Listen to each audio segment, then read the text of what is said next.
What's up mga bakla? Welcome to my YouTube channel. So ngayon tuturuan ko kayo how to create a color smoke background video effects para sa inyong mga intro. Let's go!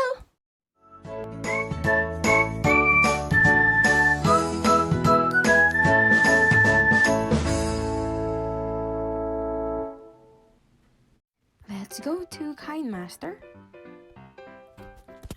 Ating all-time favorite.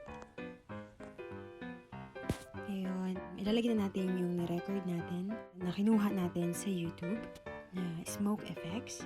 So, video, ito yung ni-record ko. Check. Hanapin natin yung gusto natin.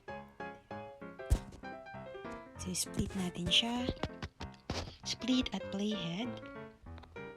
Then delete. And then hanapin natin yung dulo. Ayan siya. Split, playhead. There you go. So, nailagay na natin yung smoke effects. Ngayon, nalalagay na natin yung name. Apple.